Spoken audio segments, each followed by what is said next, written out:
प्रेम सबसे बड़ा बा गिरिजा चाचा, प्रेम सबसे बड़ा बा। प्रेम प्रेम से बढ़ के कुछ बा ना।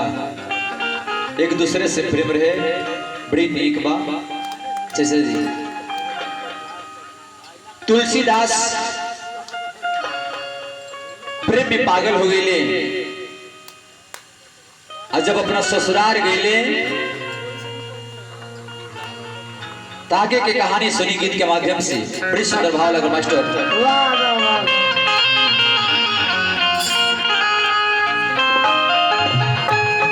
कि तुलसी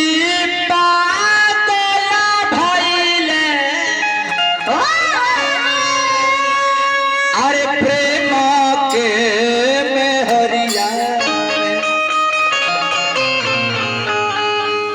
हो तुलसी पागल भइले अरे प्रेम में मेहरिया के अरे धइले राह ससुरिया के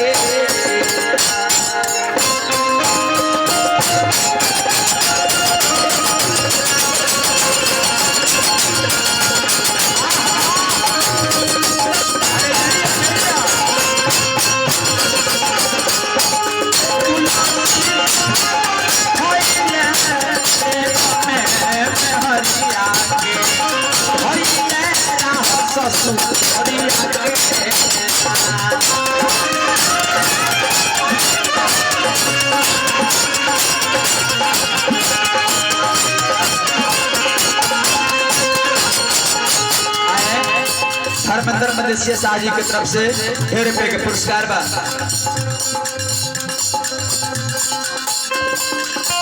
अशोक मदेशिया जी बसंतपुर निवासी,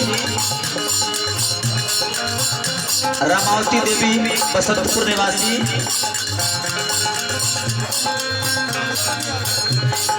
ओम प्रकाश जी बसंतपुर निवासी, बहुत बहुत रुपए का पुरस्कार बा। सबके हार्दिक अभिनंदन बा। कहे के का बाबा वीडियो हो रहा होता लाजो नहीं खेला कर जय हो जय हो।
और का भाव का लागल बबुआ राजन बाबू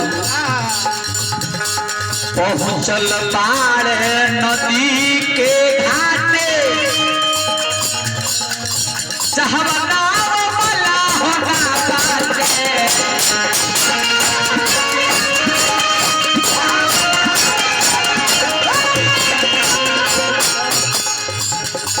लाखन जी की तरफ से 100 रुपए का पुरस्कार बा।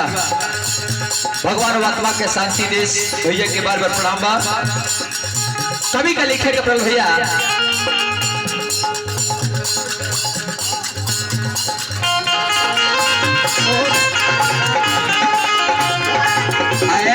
शिव जी मदेशिया मलाही टोला निवासी 1000 रुपए के पुरस्कार धनी बार बार प्रणाम बा।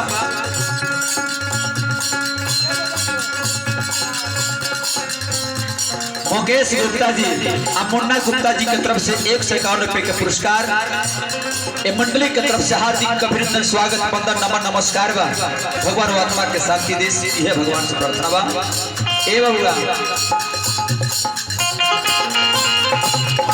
अरे पहुँचल बाड़ नदी के घाट जहाँ मला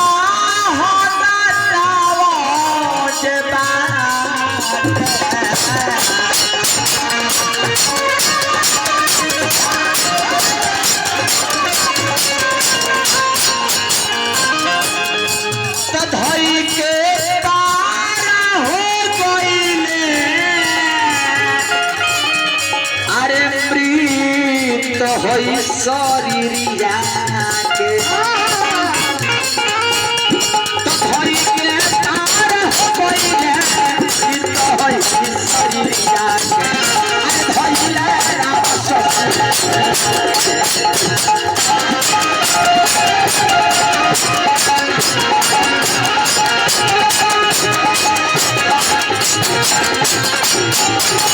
तुलसी पागल भइले हमें हरिया के भइले राम ससुर हरिया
आल्हा यादव, वीरेंद्र यादव, संतोष यादव, पप्पू यादव जी की तरफ से ढेर ढेर रुपए के पुरस्कार बा।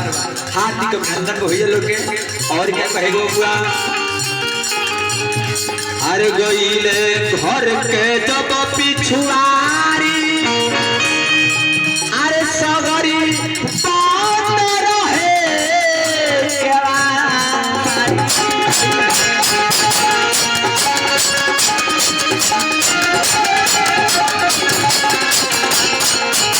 अरे गईले तुलसी ससुरारी अरे घर के बात रहे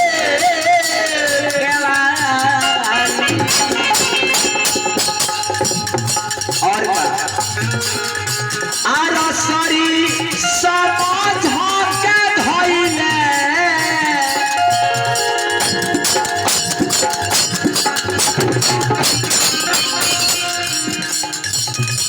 रसरी समझ के धइले अरे सर्प विष धरिया रसरी समझ के धइले सर्प विष धरिया धइले जब